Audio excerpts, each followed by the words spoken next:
데살로니가전서 2장 17절에서 20절에 있는 말씀입니다.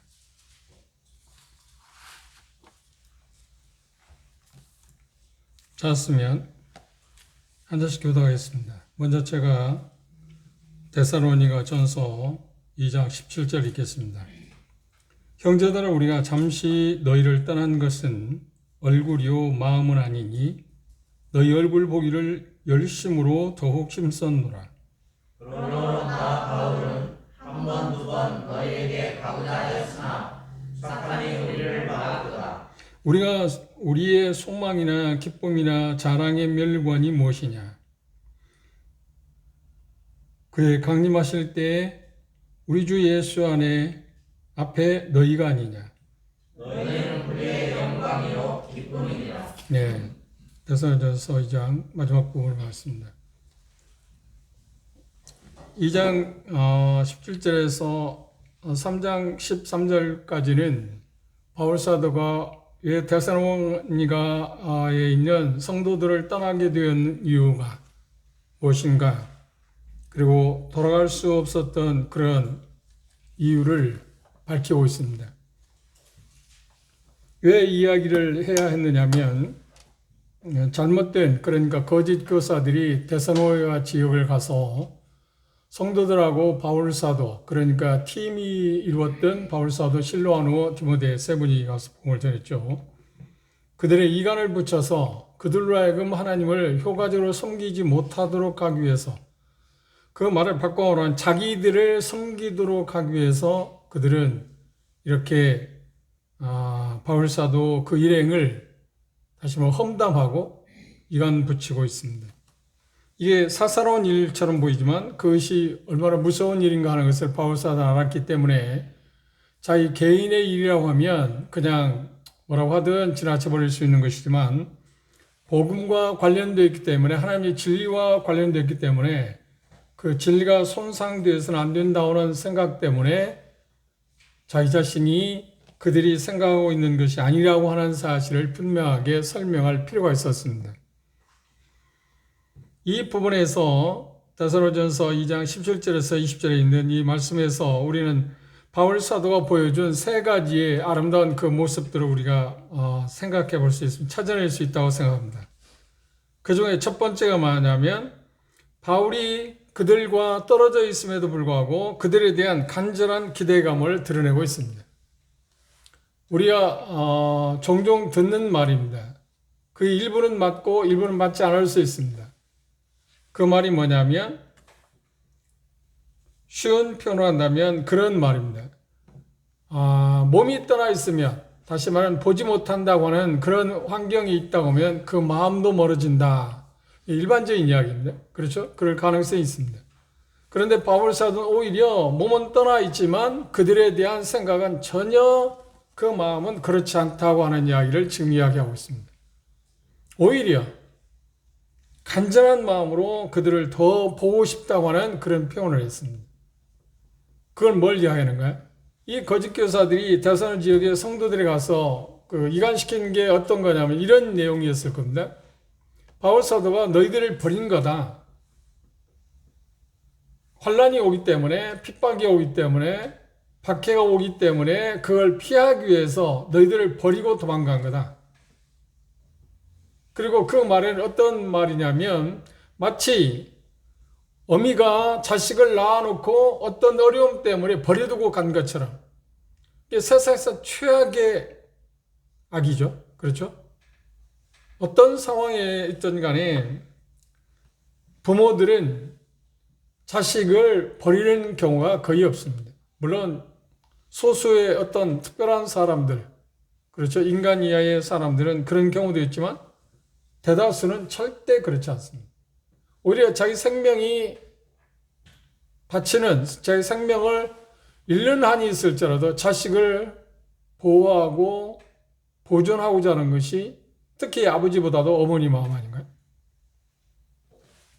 여러분도 동일한 그런 감정이 있을 것입니다. 세상에서 가장 아름다운 이름이 뭔가요? 여러 가지 있습니다. 세상에서 가장 아름다운 이름 가운데 빼놓을 수 없는 것이 뭐냐면 어머니입니다. 어머니라고 하는 말을 듣게 되면, 또 부르게 되면 저쪽 깊은 잠겨져 있는 마음 깊은 곳으로부터 나도 모르게 감격스러움이 있게 됩니다. 그 어머니가 훌륭한 어머니였느냐, 훌륭하지 않았느냐, 또 내게 어떤 덕을 끼쳤느냐, 끼쳤지 못했느냐 상관없이 어머니라고 하는 이름을 부르면 나도 모르게 감격스러워집니다. 그런데 데살로니가 지역 성도들에 대해서 바울 사도는 어떤 태도로, 어떤 마음으로 그들을 보살폈다고 유모라고 하는 표현을 썼습니다. 그리고 아비라고 하는 표현을 쓰면서 유모로서 그들을 보호하고 애정을 다해서 그들을 돕고 섬겼다고 이야기했습니다. 그런데 이 거짓 교사들이 그곳에 가서 그런 바울 사도의 마음을 이렇게 오해하게 하고 왜곡시켜서 너희들 버린 거다. 너희들 버린 거다. 그리고 버린 게 아니라고 하면 왜 오지 않느냐? 한 번도 오지 않느냐? 그 말을 듣게 될 때 대단히 어떤 성도들이 마음 가운데 어떤 마음이 들까요? 아, 그렇겠구나. 우리를 버린 거야. 물론 우리가 사도행 17장에서 본 것처럼 어쩔 수 없는 상황이기 때문에 바울 사도가 자진해서 내가 가겠다고 탈출해야겠다. 데살로니가 지역에서 도망가겠다고 한 게 아니고 데살로니가 지역 성도들이 바울 사도가 그곳에 있는 한 더 어려움을 겪을 것이 뻔하기 때문에 도피시킨 거잖아요. 그런데 그 지도자들, 인도자들이 말하는 것을 받아들이지 않는 성도들이 있었다고 하는 겁니다. 이건 어쩔 수 없는 겁니다. 참 이상한 일입니다. 그런 일이 있어서는 안 되잖아요. 인도자가 어떤 이야기를 하게 되면 그 말이 맞겠거니 하고 받아들이는 게 보고 아닌가요? 그런데 이상하게 그것들을 곡해하는 경우가 있습니다. 그래서 분열이 일어날 수 있지 않나요? 대개 경우 그런 것들이 있습니다. 그런 면에서 우리가 생각할 때 성도들로부터 신뢰를 받고 있다는 것은 대단히 중요하고 신뢰를 받고 있다 할지라도 사단에 의해서 또 이 간교한 사람의 꼬임에 넘어갈 수 있는 사람도 있다고 하는 것 우리가 부정할 수 없습니다. 아무리 신뢰하는 사람, 신뢰를 주는 사람일지라도 그 사람 말을 액면대로 100%다 받아들이지는 않습니다. 사람에 따라서 차이가 있지 않나요? 그런 것은 당연한 일이기 때문에 그렇긴 하지만 우리들 가운데서 바울사도나 실로나 디모데처럼 정말 신뢰할 수 있는 사람의 입장에 서 있다는 것은 대단히 중요하다 생각합니다. 그럼에도 불구하고 그 데살로니가 지역의 복음이 전해져서 인도자가 된 사람들, 그들의 말을 이렇게 신뢰하지 못하고 이간시키는 사람들의 말에 빠져서 오히려 이 정말 신실한 주님 앞에서 자기들을 위해서 모든 것을 내어준 그분들을 향해서 오해하고 곡해하고 그런 모습은 참 안타까운 일입니다. 그러나 그것은 어쩔 수 없이 일어난 일 가운데 하나입니다. 그런데 이 말씀 가운데 자세히 보시면 17절을 다시 보면 바울 사도가 한 말은 뭐냐면 이런 뜻입니다. 10절 보시면 형제들아 우리가 잠시 너희를 떠난 것은 떠났다고 하는 말의 단어가 무슨 말이냐면 그들을 잊으려고 떠났다는 게 아닙니다. 그리고 어떤 상황에서 어렵기 때문에 도망갔다는 말도 아닙니다. 이 떠났다는 말이 대단히 중요한 단어입니다.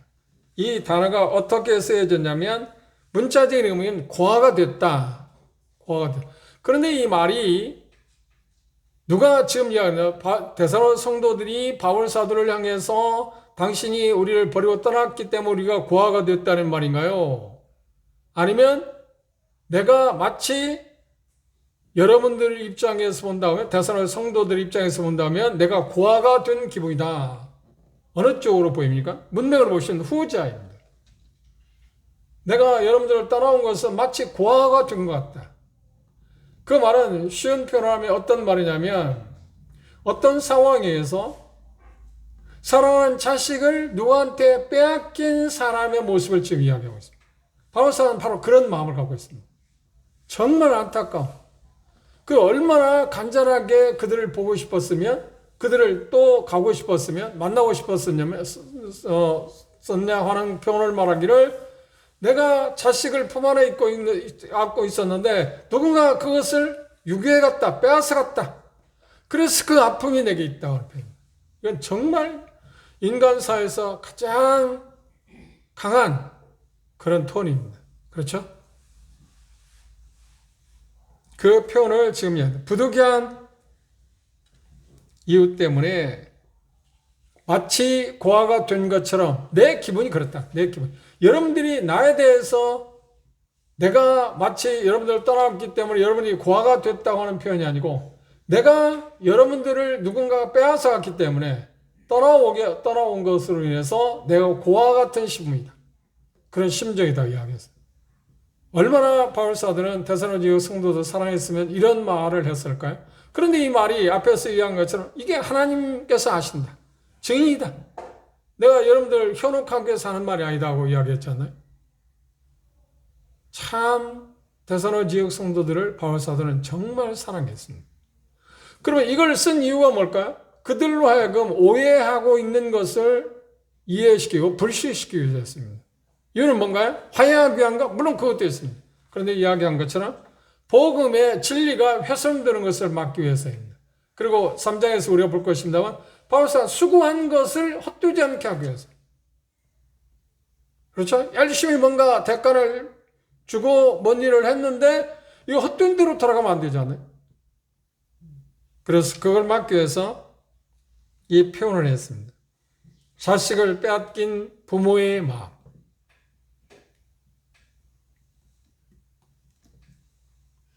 이 표현은 또한 그 당시 문화로 말하면 절친, 그렇죠? 오늘 우리 표현 가운데 절친이라고 합니다. 절친을 잃어버렸다고 할 때 그냥 그 절친이 뭐 어떤 일로 인해서 떠나게 됐다거나 그런 게 아니고 누군가가 빼앗아가서 잃어버린, 그렇죠? 물리적인 어떤 힘에 의해서, 환경적인 어떤 힘에 의해서 빼앗긴 친구를 생각하는 그 마음과 같습니다. 그런데 그것도 맞습니다만 더 중요한 건 뭐냐면 자식을 빼앗긴 어머니의 심정이라고 표현하는 것이 가장 적절할 것입니다. 바울 사도는 데살로니가 성도들에게 대해서 그렇게 이야기했습니다. 그 이야기를 듣게 될 때 데살로니가 성도들이 이 말씀을 듣게 될 진정성을 느끼겠나요? 못 느끼겠나요? 진정성을 느꼈습니다. 그리고 우리 3장에서 보겠지만 그들은 회복되었습니다. 우리가 잘 몰랐다. 오해했다. 그런데 대개의 경우 부모가 자식의 마음을 헤아리기는 합니다. 그렇죠? 자식의 마음을 부모들은 거의 다 헤아리는 편입니다. 그런데 자식들 가운데 부모 마음을 헤아리는 자식들이 몇이나 있을까요? 부모의 마음을 헤아리는 자식이 그렇게 많지는 않습니다. 그런 자식을 우리는 뭐라고 할까요? 효자나 효부라고 하지 않나요? 효녀라고 하지 않나요? 그런데 아무리 효자, 효부, 효녀라고 할지라도 부모 마음을 다 헤아리지 못합니다. 그런데 반해서 부모들은 자식의 마음을 잘 헤아립니다. 지금 부모와 자식의 관계에서 바울 사도는 데살로니가 지역 성도들을 자녀처럼 지금 생각하고 있잖아요. 진리의 말씀, 복음을 통해서 그들을 낳았으니까. 여기서 강조점은 무엇인가요? 강제적으로 자기 자신이 누군가에 의해서 지금 데살로니가에 있는 성도들을 빼앗긴 심정을 표현한 것을 통해서 그의 마음은 절대로 육체적으로는 지금 떠나 있지만 마음은 어때요? 절대로 떠난 게 아니다. 마음은 있다. 함께 있지는 않지만 그런다고 결코 마음에서 멀어진 것은 아니라고 지금 이야기하고 있습니다. 그들에게 돌아오고 싶은 마음이 너무나도 간절해서 어느 정도입니까? 강박적일 정도. 자기 자신이 정말 어찌할 수 없는 그런 마음이라고 표현했습니다. 두 번째, 바울 사도의 이 본문에서 마음을 18절에 보면 이렇게 표현했습니다. 18절을 한번 보십시다. 그러므로 나 바울은 한 번, 두 번 너희에게 가고자 하였으나 시도를 했다는 겁니다. 최선의 길은 무엇이냐? 그들을 가서 만나는 것입니다. 가서 만나는 겁니다. 그런데 상황이 가서 만날 수 있는 상황이 주어지지 않았다. 그 이유를 뭐라 했나요? 사단이 막았다. 사단이 막았다. 이 표현에서 바울은 사단의 방해를 받으면서도 계속해서 뭘 했다고요? 꾸준히 그들을 만나기 위해서 노력했었다. 한 번 막혔기 때문에 안 되겠다고 포기한 게 아니다. 한 번, 두 번 계속해서 애를 썼었다. 그런데도 사단이 막아서 내가 갈 수 없었다고 이야기했습니다. 여러 번 시도했지만 사단의 괴기로 인해서 지금까지는 막혀 있다. 그게 최선책입니다. 그런데 다음 우리가 보겠으면 3장에서 차선책으로 대신 내가 직접 갈 수는 없지만 디모데를 대신 보낸다고 그래서 디모데를 보내게 돼요. 이게 우리 자신들이 여기서 하나의 지혜를 배울 수 있는 게 뭔가요? 최선책을 강구하는 것이 옳지만 최선책이 통하지 않을 때 어떻게 하는 거예요? 차선책을 우리는 찾아낼 수 있습니다. 그게 바울 사도의 목회 철학이기도 합니다. 내가 아니면 다른 사람을 통해서 내가 하고자 했던 일을 할 수 있잖아요. 꼭 내가 해야만 해야 할 일이 있겠지만 그러지 못할 거예요. 내가 꼭 해야 할 일이 해야겠지만 그 일이 막힐 때 어떻게 해요? 그 일을 누군가가 대신해서 할 수 있는 사람을 찾게 된다면 좋은 방법 아닌가요? 그 부분에 대해서 우리가 다음 시간에 3장에서 보기로 하고, 그러면 여기 말씀에서 사탄이 가는 길을 망가뜨렸다. 그러니까 막았다고 이야기했습니다. 사단이 그들이 가까이 하는 길을 어떻게 돼요? 망가뜨려서 지나갈 수 없게 했다. 막았다고 하는 표현. 이유가 뭘까? 사단이 막았다고 할 때 이유를 이런저런 이야기를 합니다. 첫째는 뭐냐면 우리가 떠나올 때 했던 이유가 뭔가요? 왜 데살로니가 지역을 떠나서 베레아로 떠났죠? 심한 박해 때문에, 핍박 때문에, 유대인들의 심한 관계 때문에, 반대와 음모 때문에 떠나게 됐는데 다시 가게 돼도 똑같은 일을 당할 것 같기 때문에 못 가게 됐다. 그게 사단의 괴기라고 표현하기도 합니다. 첫 번째 견해가 그것입니다. 두 번째 견해는 그것보다는 그것도 있고, 육체의 어떤 질병 때문에 갈 수 없었다. 그 질병이 뭔가에 대해서 구체적으로 나열할 수는 없습니다. 그런데 바울 사도는 지병을 앓고 있었습니다. 그 첫 번째는 뭔가요? 성경학자는 간질이 있었다고 표현하고요. 그리고 2차 전도여행 때 마가 요한이 그것 때문에 도망가고 말았는데 마라리아라고 하는 것을 걸렸기 때문에 심심히 쇠약해서 항상 일종의 대단히 열악한 그런 육체를 갖고 있었다고 하는 이야기도 하고요. 갈라디아에서 보면 그의 눈에 어떤 문제가 있었다. 안질의 문제가 있었다고 하는 표현도 하기도 하고요. 그 어느 것인지는 잘 모르지만 어떤 질병으로 육체의 데살로니가 지역을 방문을 하려고 해도 아무리 노력해도 할 수 없었던 게 뭐냐면 육체적으로 어려웠기 때문이다. 질병 때문이라고 하는 경우도 있습니다. 그러나 세 번째 견해가 가장 좋은 견해라고 생각하는데 그건 뭐냐면 우리가 전에 이야기한 것처럼 바울 사도를 지금 데살로니가 지역에서 베레아로 보내고 나서 그곳에 대신해서 잡혀간 사람들이 누구인가요? 데살로니가 지역에 잡혀간 사람들이 누구인가요? 17장 한번 보실까요? 사도행전 17장입니다.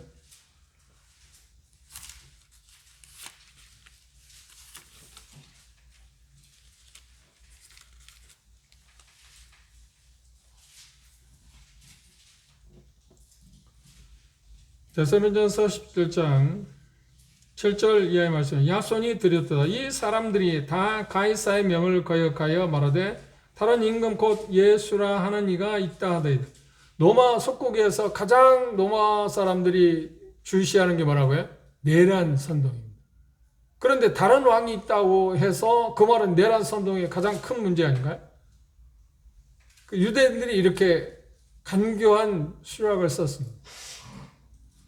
물론 다른 이가 있다는 말이 맞는 것입니다. 그런데 복음을 전할 때 그들이 지금 로마 정부를 없애기 위해서 전복시키기 위해서 내란 선동주의를 하고 있는 거예요? 예수님 그분 자신도 그런 일을 하지 않았지 않나?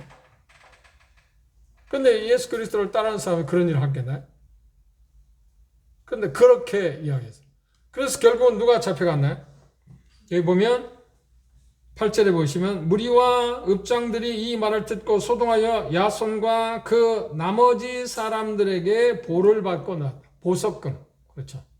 보석금을 받을 때 이 보석금의 항목 가운데 지금 여기 말씀과 연관되어 있는데 만일에 바울이 다시 이 데살로니가 지역에 돌아오게 되면 당신들은 큰 형벌을 받을 거다. 그렇죠? 그렇지 않겠다고 하는 조건하에서 뭘 받았다고요? 보석금을 집어넣어 나왔어요. 그런데 그 사실을 바울 사도가 하는데 어떻게 가겠습니까?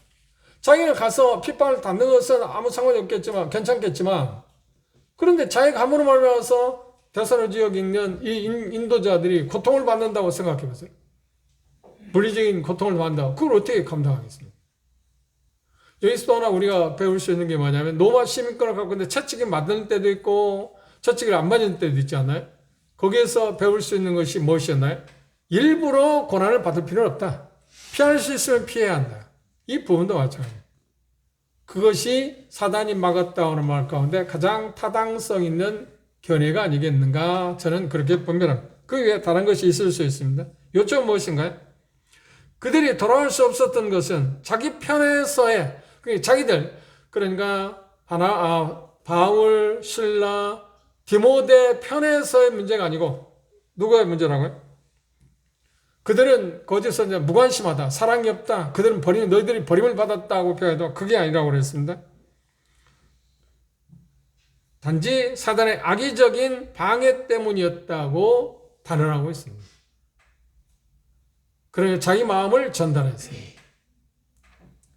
우리는 여러 번 가려고 시도했다. 그런데 사단이 막았다. 그 사단이 막은 이유에 대해서 구체적으로 서술하지 않았습니다. 세 번째, 이 부분에서 바울사의 모습을 통해서 보여주는 세 가지 특징 가운데 하나가 뭐냐면, 바울은 이런 방해에도 불구하고 어떻게 했다?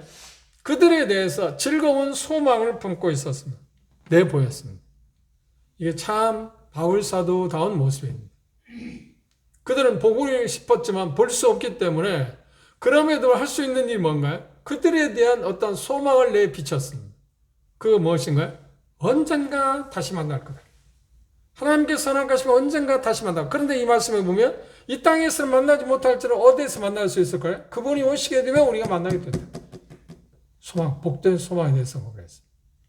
그래, 바울 사도도 그들에 대한 마음을, 복된 소망을 생각하면서 누구를 드릴 거예요? 또 그 소식을 들은 데살로니가 성도들도 바울 사도를 보지 못한다고 하는 것 때문에 지금 안타까워하고 있는 그 마음을 무엇으로? 그분이 오시면 우리가 같이 만난다고 하는 그 소망을 말해줌으로 말이야. 들음으로 인해서 그들은 어떻게? 위안을 받게 됐다는 거예요. 그래서 우리 인생사에서 여러 가지 막힌 것들, 또 풀지 못한 그런 일들에 대해서 마지막 최후의 그것들이 다 완성될 수 있는 것은 뭐냐? 이루어질 수 있는 것은 무엇인가요? 여기 만남에 대한 이야기예요. 그분이 오시면 해결되잖아요. 그분이 오시면. 지난주에 제가 충주에 갔는데 어떤 저는 잘 모르는데 들어보니까 이 나무로 만들어 가지고 인형 그걸 하는 형제님이 우리나라 그게 권위자라고 하더라고요. 그리고 아들 며느리도 함께 그 일을 하는데 그 형제님이 특송을 했습니다. 특송하고 마지막 멘트를 하기를 주 예수여 어서 오시옵소서.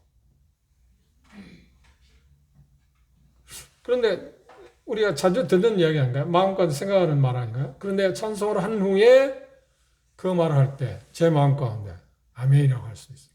아멘. 주님이 오시면 된다. 주님이 오셔야 한다. 그걸 기다리는 마음이 그 찬송을 들으면서 그 형제님이 주 예수에 어서 오시옵소서 하는 그 멘트에 저도 아멘이라고 이야기했어요. 주님이 오셔야 하는 일입니다. 주님이 오셔야 합니다. 모든 문제 해결은 그분이 오셔야 합니다. 이 세상에서 해결되지 못하는 것이 수두룩하지 않아요? 그런데 그분이 오시면 다 해결되지 않아요? 그래 바울사는 그걸 이야기했습니다. 내 마음이 주님이 오실 때 다시 만나게 된다는 것, 그것 때문에 위안을 받게 되고, 또 여러분도 그걸 생각하면, 그 복된 소망을 생각하면 나를 보지 못한 것 때문에 지금은 여러 가지 마음이 우울해질 수도 있고 서운한 마음도 있고 안타까운 마음이 있는데 그 마음을 삭힐 수 있는 게 뭐냐? 그분이 오시면 다시 만난다고는 소망 때문이다. 다시 만난다는 소망 때문이다. 이 메시지, 그분이 오시면 우리가 다시 만난다는 메시지가 가장 효과적인 때는 언제인가요? 죽음의 자리에 있을 때 아닌가요? 사랑하는 사람과 떠나게 될 때. 그 어떤 것을 위로받을 수 없지 않아요? 그런데 그분이 오시면 우리가 다시 만난다. 복된 소망이 우리에게 있어요. 그래서 바울 사도는 베드로는 뭐라냐? 그걸 복된 소망이야. 세상에서 가장 복스러운 소망, 기대. 그걸 바울 사도는 지금 이야기하고 있습니다. 데살로니가 지역의 성도들과 때일은 어떤 생리배를 했습니다. 생각지도 않던 생리배를 했습니다. 앞에서 표현한 것처럼 자식을 낳아놨는데 그 자식을 빼앗긴 그런 이별, 떠남, 그런 감정을 이야기했습니다. 다시 돌아갈 수 있는 기회가 갖고 또 갖고 재차 노력하고 노력했음에도 불구하고 그들이 막혔다. 그리고 돌아갈 수는 없지만 결국 어떻게 했다고요? 그분이 오시면 그분이 강림하시는 날을 표현했습니다. 모든 그리스도인들이 즐겁게 만나게 됩니다. 즐겁게 만나게 됩니다. 그 날에 대해서 이야기했습니다. 제비할 것을 알았고 그것을 바울사도 위안이 됐고 위로가 됐고 그 이야기를 들은 데살로니가 성도들에게 위안이 됐을 겁니다. 그래서 그걸 말하는 바울사도 자신의 마음도 표현했지만 그 말씀을 들은 성도들 마음 가운데도 위안이 됐을 것입니다. 그리고 데살로니가 지역 성도들과 바울사도의 관계만이 아니라 우리에게 그 이후에도 이런 문제들이 있었기 때문에 데살로니가 교회와 성도들과 바울사도 이런 문제로 인해서 성령께서 이것들을 기록해 줌으로 말미암아서 우리에게도 어떤 소망을 줬나요? 이 복된 소망에 대해서 그 가치를 우리가 볼 수 있게 됐어요. 참 놀라운 일입니다.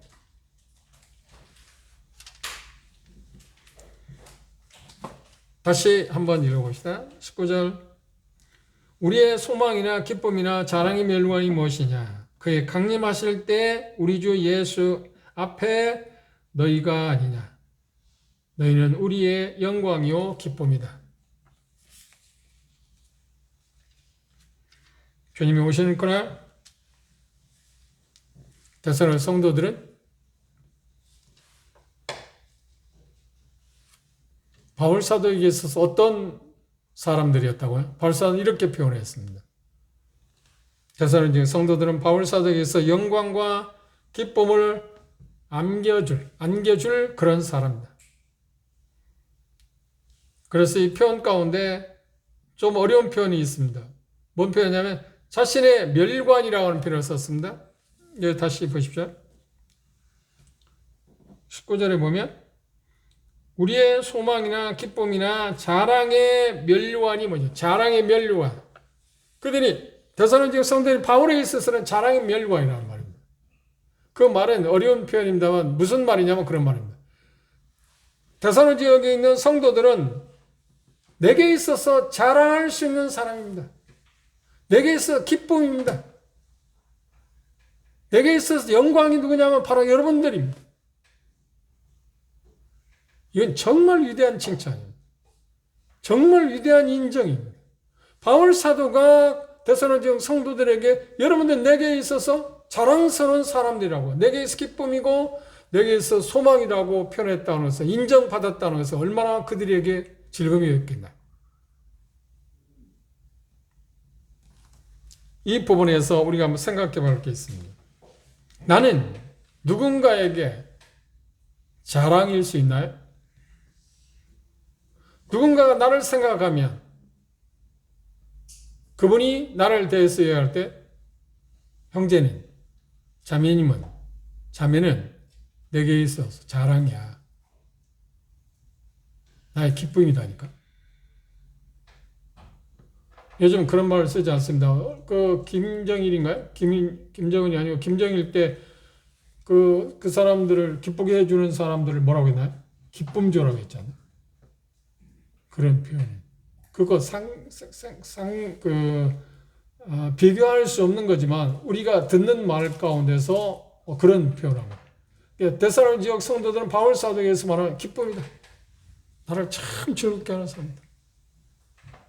내게서 상급일 수 있고 자랑이다. 자랑이 멸관이라는 말에 내게서 자랑이다. 멸관은 뭔가요? 그렇죠. 승리함으로 승자에게 주어지는 어떤 영광 아닌가요? 그게 멸관 아닌가요? 데살로니가 지역 성도들이 바울 사도에게서 어느 지역 성도들보다도 바울 사도의 자랑거리다. 이게 제 목표이고 여러분의 목표여야 할 겁니다. 우리는 먼저 우리를 구속하신 주님에게 자랑거리가 되어야 합니다. 그리고 나를 아는 형제 자매들 관계에서도 생각할 때 저 형제는 내게 자랑이야. 저 자매는 내게 자랑거리라니까. 내 기쁨이라니까. 이런 말을 들을 수 있는 자리까지 우리가 갈 수 있어요. 그럼 구체적으로 생각해 보죠. 요인교회에서 어떤 형제자매들을 생각하면 저 형제자매 내게서 자랑이야 할 만한 형제자매도 있나? 바울사도는 데살로니가 지역 성도들에 대해서 그렇게 말합니다. 지금 격려하고 인정하는 것입니다. 이거보다 큰 위로가 되겠나요? 그리고 반면에 데살로니가 지역 성도들 쪽에서는 뭔가요? 바울사도에게 우리가 자랑거리라고? 기쁨이라고? 우리는 우리 서로 간에 그런 사람이어야 하지 않나요? 누가 나를 생각할 때 기쁨이 되는 사람. 누가 나를 생각할 때 자랑으로 생각할 수 있는 사람. 그래서 그 표현을 우리는 뭐라고 표현한가? 저 형제, 어떤 형제 자매를 향할 때 참 간증이 좋다. 그렇죠? 그런데 간증이 좋다고 하는 표현도 좋지만, 이제 우리는 이 말씀에서 한 것처럼 그 형제 자매는 어느 A라는 형제는 우리 용인교회 자랑거리야. 그 형제는 내게 있어 자랑거리야. 내게 기쁨이라니까. 그런데 중요한 것은 그런 형제자매 있을 때 바울사도는 어떻게 했나요? 그 마음에만 갖고 있었나요? 아니, 표현했어요. 여러분들은 바로 내게 있어서 자랑입니다. 그걸 표현했다는 겁니다. 인정했다는 겁니다. 이것처럼 놀라운 격려가 되어 있나요? 이 이야기를 들을 때 데살로니가 지역 성도들이 얼마나 마음 가운데 그동안 앙금이 있던 그 모든 것들 다 씻겨나갔을 거 아닙니까? 격려. 우리 이쪽에 조금 인상합니다.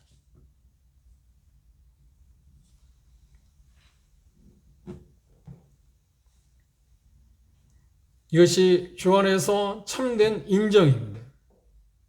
인정했다는 겁니다. 그들을 알아봤다. 알아줬다. 그걸 우리는 대개 그런 표현을 해요. 기대치. 누군가 나를 기대하고 있다. 그리고 그것을 넘어서서 인정을 받고 있다.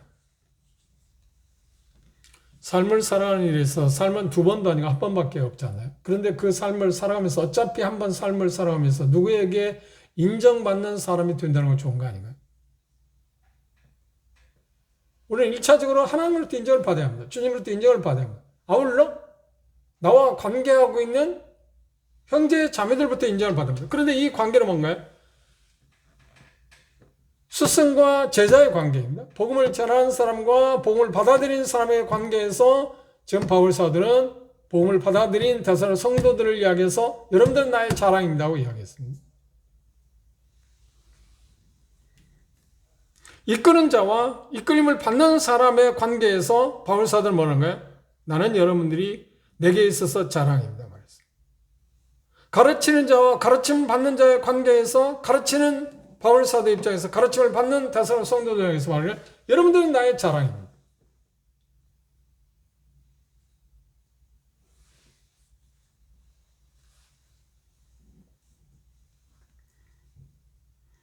이런 우리의 관계에서도 이제 어버이 날 지나고 이제 스승의 날이 돌아옵니다. 그런 것을 통해서도 우리가 생각했다면 이런 관계를 유지하기 위해서는 서로 간에 어떤가요? 감사, 그 다음 사랑, 기쁨을 나눌 수 있어요. 그렇죠? 그 마음이 있으면 그 표현할 수 있어요. 근데 우리는 잘 표현을 잘 안 해요. 가능하면 자주 표현을 해야 합니다. 자주 표현을 해요.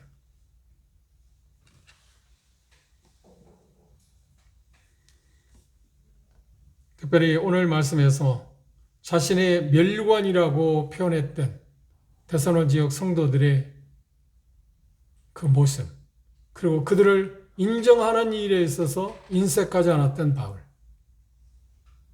그리고 그 말을 들었을 때 데살로니가 지역 성도들의 그 마음, 그것들을 우리가 헤아려보고 우리가 그런 마음이 들 때마다 그것들을 우리가 표현할 수 있으면 좋겠습니다. 많이 표현할수록 좋은 거 아닌가요? 그래서 우리의 관계 가운데 서로에게 기쁨의 대상이 되고 자랑이 될 수 있도록 하기 위해서 우리가 서로 노력합시다. 다음 시간에 우리는 이제 직접 방문할 수 없기 때문에 그게 이제 최선의 방법이었는데 차선책으로 대신해서 디모데를 보내서 어떤 문제를 해결하고자 했던 바울사도의 지혜, 하나님의 놀라운 은혜의 방법을 우리가 3장 초안부에서 볼 수 있기를 바랍니다. 오실 때 한번 그 부분을 읽어보시고 3장 짧습니다. 다 다루지는 않겠지만 13절까지 있으니까 여러분 한번 읽어보면서 바울사도가 차선책으로 디모데를 보냈던 이유가 뭘까? 그래서 얻고자 했던 게 뭔가 한번 생각해 보시고 우리가 다음 시간에 마도록 하겠습니다. 기도합시다.